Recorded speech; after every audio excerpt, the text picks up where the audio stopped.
जय हिंद। पश्चिमी उत्तर प्रदेश का जिला हाथरस यूँ तो बहुत सालों से ही चर्चा में था। अगर आप पिछले साल देखे होंगे तो ये वही हाथरस जिला है पश्चिमी उत्तर प्रदेश का, जहां एक युवक और युवतियों का लाश जो था वो पेड़ पर लटकता हुआ मिला था। कुछ साल पहले अगर जाएंगे तो ये वही हाथरस था जहां कुछ युवकों को वैलेंटाइन डे के दिन मिलकर 6-7 लोगों ने बहुत ज़्यादा मारा था। लेकिन इस बार की घटना उन पिछले सारी घटनाओं का रिकॉर्ड तोड़ दिया। आप महर्षि वाल्मीकि जी को तो जानते होंगे, जिन्होंने रामायण की रचना की, लेकिन आज बात ये महर्षि वाल्मीकि जी की नहीं बल्कि मनीषा वाल्मीकि है कि इसकी हंसती खेलती ज़िंदगी को, इसके सारे सपनों को बर्बाद कर दिया कुछ मनचले लोगों ने, जिनके बहुत ज़्यादा गुरूर था कि हम बहुत पहुँच वाले हैं। 14 दिन तक जिंदगी और मौत से लड़ती रही मनीषा इस हॉस्पिटल से उस हॉस्पिटल तक रेफर किया गया और अंततः यह सफदरजंग हॉस्पिटल में अपनी आखिरी सांसें ली। और बदनसीबी तो देखिए इस मनीषा वाल्मीकि की कि इसे मुखाग्नि भी नहीं मिली अपनी परिवार के लोगों से। जिसे एक रीति रिवाजों के तहत हम अंतिम संस्कार करते हैं, उसे पेट्रोल की तरह जलाया गया, जैसे घर के पुराने कबाड़ सामान को जलाया जाता है। अरे हमारे यहाँ तो कोई पाकिस्तानी या कोई आतंकवादी भी मरता है ना, तो उसे हम उसकी परंपराओं के हिसाब से दफनाते हैं। और इस बेचारी की क्या गलती थी कि इसे रात 2 बजे जलाना पड़ा। लापरवाही की हद देख लीजिए। 4 मनचलों ने इसका अपहरण किया और मनीषा के गर्दन की हड्डी तोड़ दी गई, जबान काट लिया गया, रीढ़ की हड्डी टूट गई, कथित बलात्कार किया गया। इसके बाद मनीषा को वहीं हाथरस के अस्पताल में भर्ती कराया गया, जहां तबीयत बिगड़ता देख उसे रिफर किया गया अलीगढ़ में भी तबीयत नहीं संभली तो रिफर किया गया एम्स में। और एम्स ने क्या कहा, हमारे पास बेड नहीं है, और इसे ट्रांसफर कर दिया गया सफदरजंग अस्पताल में, जहां उनकी डेथ हो गई। अब एक बात बताइए, ये एम्स में कई ऐसे वार्ड है जो खाली रहते हैं हमारे नेताओं के लिए, उनका कोटा है, नेताजी आएंगे, क्या वहां खाली जगह पे नहीं भर सकते हैं? आज किसी नेता को जरा जोर से खांसी आ जाए, देखिए पूरा एम्स लग जाता है उनके पीछे। लेकिन हम लोग के लिए ये नहीं लगेगा। अब जब बात विकास की होगी तो आप पूछिएगा कि विकास तब क्या चीज है कि जब अगर इतनी सीरियस मैटर को, जिसका गर्दन टूटा है, जिसकी रीढ़ की हड्डी टूटी है, ऐसे सीरियस मरीजों को भरने के लिए अगर उनकी भर्ती के लिए एम्स में सीट नहीं है तो फिर क्या हो रहा है, कहाँ गया यहाँ पर जो हम मेडिकल कॉलेज बनाएंगे, ये सब तो बन चुका है। इसका मतलब ये सब ढकोसला था। हमें पुराने से लेकर नए को तुलना नहीं कराना चाहिए। लेकिन हम आपको याद दिलाते हैं, आज से 8 साल पहले याद कीजिए, तब दामिनी जो थी उसका जब उसके साथ दिल्ली में 2012 में बलात्कार हुआ था, तो उस मैटर पे उसे तुरंत जब हालत नहीं संभली थी सफदरजंग हॉस्पिटल से, तो उसे तुरंत एयर एम्बुलेंस से सिंगापुर भेजा गया था। लेकिन इस लड़की को, चूंकि ये दलित थी ना, इसको कौन पूछता है, इसलिए उठा के इनको पहले इस हॉस्पिटल से फिर उस हॉस्पिटल, यहाँ से वहाँ दौड़ा रहे हैं। एक अच्छा सा, जब वहाँ हॉस्पिटल से नहीं संभला, हाथरस से, जब उनको नहीं दिख रहा है कि रीढ़ की हड्डी टूटी है, गर्दन टूटा हुआ है, मामला सीरियस है, तुरंत एम्स दिखाना चाहिए। और एम्स में नहीं है तो फिर हमारे स्वास्थ्य मंत्री को भी इन्फॉर्म कीजिए ना कि भाई सीरियस मैटर है, लीजिए। आज भी बहुत सारे सीट रिजर्व रखे होंगे नेताओं लोग के लिए, लेकिन इनके लिए नहीं थी और इसे जानबूझ के मरते छोड़ दिया गया। तो हम तो कहते हैं यहाँ 2 बार मर्डर हुआ, एक ही लड़की का, एक इन लोगों ने पूरा कर दिया, बाकी जो सिस्टम की लापरवाही थी उस वजह से इनका एक तरह से कहिए तो बचा सकते थे, क्योंकि 14 दिन तक यह लड़की जिंदगी और मौत से लड़ रही थी। और उसके बाद सफदरजंग ने जब पोस्टमार्टम किया तो पोस्टमार्टम में जितने नियम कानून प्रोटोकॉल थे सबकी धज्जियां उड़ा दी गई, बिना परिवार वालों को बताए बॉडी भेज दिया गया। मीडिया रिपोर्ट के हिसाब से अगर देखेंगे तो जिस वैन से गाड़ी बॉडी को लाया गया उसमें नंबर प्लेट भी नहीं था। जब यहाँ आए तो घर के लोग रोते बिलखते रह गए, लेकिन वहां पर समझा बुझाकर इन लोगों को रात 2:30 बजे क्या कर दिया गया, अंतिम संस्कार किया गया। काहे को अंतिम संस्कार किया गया? बॉडी जला दी गई। अंतिम संस्कार ऐसे ही होता है, पेट्रोल छिड़क के जला दीजिएगा। आप कोई सामान, घर का कबाड़ चीज जला रहे हैं, 2:30 बजे कहीं अंतिम संस्कार होता है? किस शास्त्र में लिखा है कि सूरज डूबने के बाद किसी महिला का अंतिम संस्कार होगा? किसने देखा कि मुखाग्नि किसने दिया? आप दे दीजिएगा वहां पर मुखाग्नि। मतलब आपको संस्कार भूल गया। बड़े बड़े बात करने कि सनातन संस्कृति को बचाना, इन्होंने डुबा दिया। देखिए इसको शर्म नहीं लगता है, वहां बैठ के हंस रहा है, इसको वर्दी किस लिए मिली है, इसको समझ में आता है? यहाँ पे सबको ऐसे लोगों को तो बर्खास्त कर देना चाहिए, सस्पेंड भी नहीं करना चाहिए, ताकि आगे जाके एक नजीर बने कि ऐसे खिलवाड़ मत किया कीजिए। पुलिस ने क्या किया, हाथरस को तो एकदम किला बना दिया। अरे भैया पुलिस वाले, आप लोग थोड़ा पहले सजग रहते ना तो आजकल महिलाओं की ये हालत नहीं हुई रहती। पुलिस ने FIR लिखा कितने दिन बाद? 8 दिन बाद। अब नॉर्मल FIR लिखा था छेड़खानी का, बाद में दबाव बना तो फिर हत्या की कोशिश का लिखा गया। पहले FIR 4 लड़कों पर लिखना था तो केवल 1 पर लिखा गया। अब जाके जाके 4 पर लिखा गया। इतना गंभीर मैटर हो गया, उसके बाद जाके यूपी पुलिस जागी, पता नहीं क्या मतलब यूपी हाथरस जिला को पूरी कैद कर दिया गया। क्यों कैद किया गया? रात में आखिर 2:30 बजे आपने अंतिम संस्कार क्यों किया? क्योंकि जानते हैं कि अगर लाश को जला देंगे ना तो जो भी सबूत मिलता रहेगा, जो दोबारा पोस्टमार्टम की क्रिया होगी वो नहीं कर सकते हैं। तो 3 दिन तक यूपी पुलिस ने बहुत ही बेहतरीन षड्यंत्र करके जो जो चीज जांच में फंसने लायक थी उसको बेहतरीन ढंग से साइड करते गई ताकि कोई सबूत बचे नहीं। लाश जला दिया गया है, अब कुछ मिलने वाला नहीं है, दोबारा पोस्टमार्टम नहीं हो सकता है। पुलिस कर रही है रेप नहीं हुआ है, लाश अगर नहीं जलाया गया रहता, सुबह आती तो दोबारा पोस्टमार्टम होता। 8 दिन बाद आप मेडिकल करा रहे हो, वहां पे रेप के पुष्टि होगी, और आप कौन होते हो रेप हुआ कि नहीं हुआ? पुलिस डिपार्टमेंट का ये काम है ये बताना कि नहीं हुआ। आखिर आप किसको बचा रहे थे? ये पुलिस लगाकर किसको बचा रहे थे? मीडिया को नहीं जाने दिए। मीडिया क्या पाकिस्तान से आए थे कि वहां जाके बम फोड़ देते? नहीं जाने दे रहे। ये कोई मैटर बनता है? यहाँ पर किला बना दिया पूरी तरह से हाथरस को। इसका मतलब कुछ ना कुछ छुपाया जा रहा था, वरना कहीं नहीं छुपता तो डर नहीं। अरे कहीं मीडिया को रोका है? नहीं है। लेकिन क्यों रोका गया? तो कोरोना का दिक्कत है। अरे बहाना लेके पूरी तरह से सबूत को सपड़ा साफ कर दिया गया।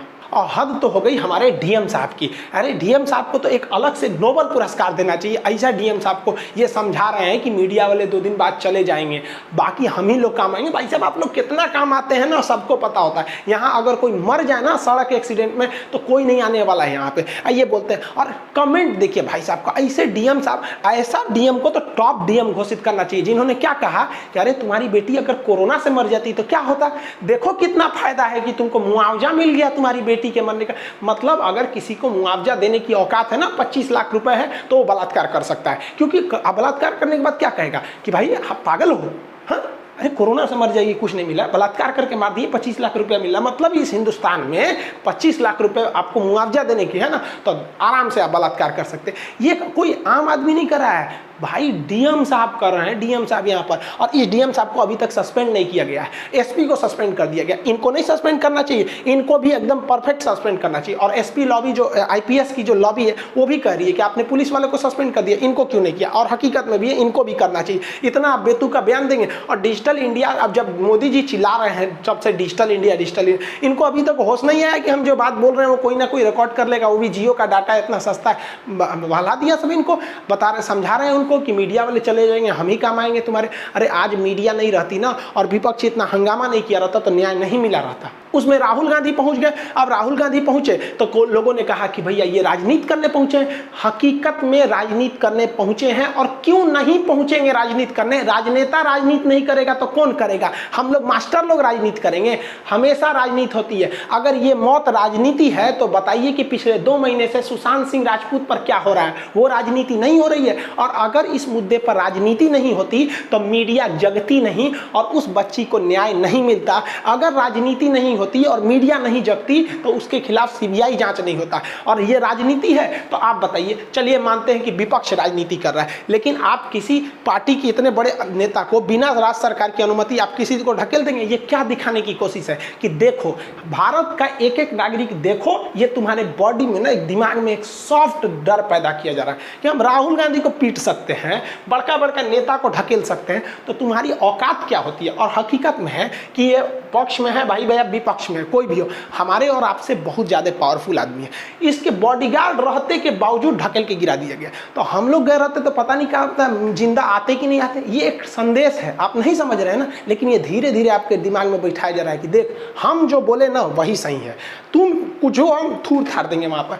लेकिन अगर विपक्ष ये अगर राजनीति है तो बताइए, सुषमा स्वराज, उमा भारती जी, ये तो आप ही की पार्टी की है। अभी इनको कोरोना हुआ है, ऋषिकेश एम्स में एडमिट है, ऋषिकेश में वहाँ एडमिट है कोरोना। इन्होंने खुद ट्वीट करके किया कि अगर मैं स्वस्थ होती, मुझे कोरोना नहीं होता तो मैं भी सड़क पर आई रहती। दीदी जी आप उस बच्ची को बचाने के लिए सड़क पर आई रहती ना, तो देखिए ये क्या हाल हुआ है, देख रही हैं, लात जूता मार के आपको भी फेंक दिया रहता सब कहीं पे, कोई ठीक नहीं है यहाँ पर। तो ये तो बीजेपी की है ना, इसका मतलब ये भी राजनीति कर रही है, ये भी अपनी राजनीति चमका रही है। मतलब कुछ भी है भाई, वहां कौन जाएगा? आम आदमी तो नहीं ना जाएगा। और मीडिया वालों को देखिए, मीडिया वाले अपना नमक का कर्ज भूल गए। बताइए सरकार इनको पैसा देती है कि तुम सरकार की तरफदारी करो, लो, सरकार से सवाल मत पूछो। इन लोगों ने पैसा ही भूल गया यहाँ पर, हद है। लेकिन हाँ, कुछ हद तक नमक का कर्ज निभाया इन लोगों ने। इस बेचारी की मौत को इन लोगों ने पूरी कोशिश किया कि कांग्रेस और बीजेपी की लड़ाई घोषित कर दे, लेकिन अब जनता जाग चुकी है, क्योंकि जनता को लोगों ने इतना कांग्रेस बीजेपी इतना किया है कि जनता ऊब गई है। और आप लोग को खूब अच्छा से पहचान गई। इसको पहचान नहीं, इसको बेचारा को तो मंदिर का घंटी बजा दिया है। कोई भी आता है बजा के चल जाता है, कभी कोई भड़वा बोल देता है, कभी कोई दलाल बोल देता है। और ये भाई साहब, इनको तो बस पूछता है भारत, अरे पूछता है भारत। अपना वीडियो का लाइक डिसलाइक बंद करके रखा है। इसको कोरोना भाग रहा है इतना भयानक, कोई मतलब नहीं है। लेकिन ये रिया चक्रवर्ती के पीछे पड़ा है, कंगना रनौत। आप बताइए, इस बेटी की सुरक्षा के लिए कोई अभी तक कोई ठोस इंतजाम नहीं किए गए। लेकिन अगर आप नजर डालिएगा ना, तो ये बहन जी का छज्जा तोड़ दिया था तो उसके लिए सुरक्षा मिल गया था। और इनको तो बस मीडिया में रहना है। भाई, इनके साथ गलत हुआ तो किस हीरो के साथ नहीं हुआ? कपिल शर्मा इतने अच्छे कॉमेडी करते, उनका नहीं ऑफिस तोड़ा गया था, शाहरुख खान का नहीं तोड़ा गया था। लेकिन ये स्पेशल है ना। अगर ये बहन जी बस इतना बोल देना कि मेरे सपने में डायनासोर आया था और वो डायनासोर उद्धव ठाकरे ने भेजा था। उद्धव ठाकरे, तुमने मेरे सपने में डायनासोर भेजा था, वो डायनासोर मेरा बाल खींच रहा था। अरे बहन जी का बाल खींचा, तुरंत केंद्र सरकार इसको सिक्योरिटी दे देगी। देखिए, ये है हमारी कंगना रनौत। सिक्योरिटी गिनिए, 1 2 3 4 5 6 7 8 9 10 11 12 13, अभी कितना 20 कमांडो लेके घूम रही हैं। काम क्या है? तो बॉलीवुड में एक्ट्रेस है, फिल्मी दुनिया में यहाँ पर। अरे इतनी सुरक्षा और इतना सम्मान हमारे देश के साइंटिस्ट को दिए गए रहते ना, हमारे देश के जो बहादुर जो साइंटिस्ट हैं, तो हमारा देश नासा से आगे हमारा इसरो निकल गया था। नहीं, लेकिन यहाँ तो राजनीति होगी ना इनका। इन्हीं का एगो घर टूटा है और कौन ची घुसिया के देखती है, हमारा कौन ची करेगी? एगो वीडियो बना के डाल देगी, खान सर बहुते कूद रहे हैं यहाँ पे, हमारा कौन ची होना? हम फिल्म उलिम ना देखते, चाहे तोरा होता केहू का फिल्म हो, डायनासोर हमारा बाल नोच रहा है। मतलब यही है भाई इस देश की, इन्हीं को बचाना ज़्यादा जरूरी है। इनकी सुरक्षा है, बल्कि इनको खतरा क्या था? कुछ नहीं, कोई खतरा नहीं था। हाँ, ये बात मानते हैं कि बीएमसी ने इनका जो बिल्डिंग तोड़ा था वो गलत किया था, हम इस बात को मानते हैं। लेकिन उतना बड़ा बात नहीं था जितना 20 कमांडो दे देंगे आप इनको। फिल्म इंडस्ट्री में कुछ लोग हैं ना जिनको केवल मीडिया में रहना है। आप देखिए, इन लोग को कुछ भी करेंगे, ये लोग कुछ भी करेंगे, लेकिन ये मीडिया में रहेंगे। कभी इनकी बहन का ट्विटर हैंडल डिलीट हो जाता है तो आके गरिया देती, बस हमको मीडिया में रहना है। इन लोग को यहाँ पर इसका तो पूछिए बात भाई साहब, ये सब मीडिया में बस इनको दे दो, इनको बस अपना पब्लिसिटी चाहिए। लेकिन ऐसा नहीं है कि इस बार मीडिया वैसे रह गया। इस बार मीडिया अपना नमक का कर्ज भूल गया कि हमको पैसा खिलाया गया, सब कुछ भूल गया। और मीडिया ने तो जो धज्जी उड़ा दिया यहाँ पर वहाँ पर। कई मीडिया वाले, आज तक की जो चित्रा त्रिपाठी थी, उन्होंने एसडीएम को तो लथेड़ दिया, बेचारा का तो कुछ मुंह बन गया, एकदम कुछ जवाबे नहीं दे रहा था। हाँ, बहुत सारी मीडिया वालों ने किया वहाँ पर। और इसमें ये प्रज्ञा मिश्रा जो है, इनको तो बहुत बार पुलिस वालों ने घसीटा भी था। प्रज्ञा मिश्रा भारत समाचार के लिए काम करती है, इनका अपना पर्सनल भी है, उल्टा चश्मा यूसी करके देखती है। हम व्यक्तिगत रूप से एक महिला की नज़र से हम सबसे ज़्यादा सम्मानित पत्रकार इनको समझते हैं। ये कहीं भी मुद्दे पर ग्राउंड रिपोर्टिंग कर देती है। और अगर आप इसको सोचिएगा कि अपने बात में उलझा दे, नहीं, ये दलाली वगैरह वाला काम नहीं करते। हम व्यक्तिगत, हम खुद कभी किसी, बहुत कम लोगों का चैनल को हमने सब्सक्राइब किया, लेकिन उल्टा चश्मा यूसी पूरा नाम है इनका, इनको खुद हम देखते हैं। एक महिला पत्रकार होकर एकदम डट कर सवाल पूछना, क्योंकि पत्रकार का काम क्या होता है? सरकार की तारीफ करना। बाबू, सरकार की तारीफ करने के लिए ना सूचना एवं प्रसारण मंत्रालय होता है। पत्रकारिता का काम है कि सरकार की कमियों को सरकार को बताना और जनता को बताना, ताकि आप सरकार से सवाल पूछ सके। लेकिन ये नहीं हो रहा है। लेकिन हाँ, कुछ ऐसे पत्रकार हैं, बहुत सारे हैं, ऐसा नहीं है। जो कि ये वाला मैटर में थोड़ा सा इनके साथ ज़्यादा बदसलूकी हो गई थी, चाहे आज तक की पत्रकार चित्रा त्रिपाठी के साथ भी हुआ था। तो ये सब चीज़ें तो मीडिया ने इस बार बहुत ही ज़बरदस्त रोष दिखाया था, जिस वजह से उसे न्याय मिलने के कगार पर है। क्योंकि अब ऐसा लगता है कि नहीं, हम सीबीआई के हाथ में पहुँच गया है। इस देश में ना कुछ चीज़ें बहुत सस्ती हैं, जिसमें 3 तो सबसे फेमस है। किसी लड़की की इज्जत हिंदुस्तान में बहुत सस्ती है। फौजी की शहादत, बस एक दिन तो न्यूज बनता है, उसके बाद कौन पूछता है? किसान का फसल, भाई जिस दिन ज़्यादा उगा देगा ना, उस दिन उसी को घाटा हो जाता है कि नहीं? लेकिन मोदी जी, आप टेंशन नहीं लीजिए, आपने तो किसानों के लिए नया विधेयक लाया है ना। आप एक नंबर विधेयक है। ये सब विपक्ष वाला है, सब एंटी नेशनल। अरे हमारे देश ही एक ऐसा देश है जहाँ किसान हेलीकॉप्टर से उतरता है। नहीं देखा क्या आप लोगों ने हेमा मालिनी को? हेलीकॉप्टर से उतर के गेहूं काटा जाता है, हिंदुस्तान का एकमात्र है। और विपक्ष वाला एंटी नेशनल है सर, बोलता है ऐसे किसान को फसल का पैसा नहीं मिलता है। हेलीकॉप्टर कहाँ से आया है किसान? वो झूठ बोल रहा है, इसे ऐसे ऐसे वर्दी पहन लिया होगा, ये सब ऐसे फटा चिटा। हकीकत में तो ये स्थिति है किसानों की। यहाँ पर विपक्ष वाले तुम लोग हमेशा मोदी जी को घेरते रहते हो। देख रहे हो कितना डेवलप है हमारे देश का किसान। देश में महिलाओं के खिलाफ इतना अत्याचार बढ़ते जा रहा है जिसका कोई हद नहीं। हमको तो बड़ा खुशी होता था कि हमको सबसे ज़्यादा रक्षाबंधन में राखी बांधा जाता है। मेरी खुद की कोई बहन नहीं है, लेकिन कोचिंग में जितनी लड़कियां पढ़ने आती हैं सबसे ज़्यादा, हम तो इतना कह सकते हैं कि पूरे हिंदुस्तान में हमसे ज़्यादा राखी किसी को नहीं बांधा गया हो।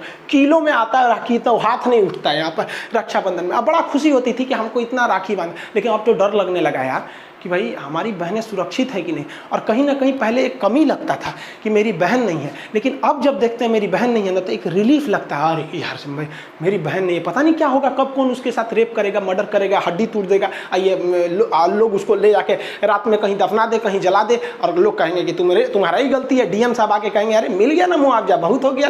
रेप मतलब क्या होता है? नॉर्मल चीज़ है ये। हम तो धन्यवाद देना चाहते हैं सीमा कुशवाहा जी का। इन्होंने वही वकील हैं सुप्रीम कोर्ट की जिन्होंने जो निर्भया के 4 दोषियों को फांसी पे फंदे पर लटकाया था। इन्होंने दिल्ली से चल कर आई थी और इनको भी जाने नहीं दिया गया। वहाँ पे जो एडीएम है एसडीएम थे इनसे बहस कर गया सब। यहाँ पे हम तो आपका पैर छू के नमन करते हैं आपको, और उनको भी ना चारों को ऐसे, अगर जितने भी दोषी हैं उनको आप छोड़िएगा नहीं, हम सब आपके साथ हैं। और बाकी वकील लोग को कोई टेंशन नहीं। अरे यार इन लोग का बिजनेस है ना। याद कीजिए आप लोग फरवरी का महीना जब दिल्ली पुलिस का एक जवान ने एक तमाचा मार दिया था वकील को, भाई साहब पूरे वकील स्ट्राइक पे आ गए थे। पूरा वकील पूरा का पूरा केवल एक तमाचा मारने की वजह से स्ट्राइक। और अभी कोई स्ट्राइक पे आया? कोई नहीं स्ट्राइक पे आया। और तरीका हम भी तो गधे हैं ना।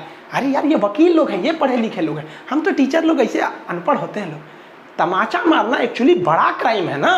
रेप तो छोटा मोटा क्राइम है यार, तो वकील क्यों स्ट्राइक करेंगे? हाँ, अगर किसी वकील को अगर आपने ऐसे कर दिया पूरे वकील स्ट्राइक पे आ जाएंगे। लेकिन रेप तो नॉर्मल चीज़ है। ओहो आप लोग समझदार हैं। देखिए हम आप लोग को समझा रहे थे भाई, आप लोग कानून के ज्ञाता हैं लोग, इसलिए आप लोग ने स्ट्राइक किया।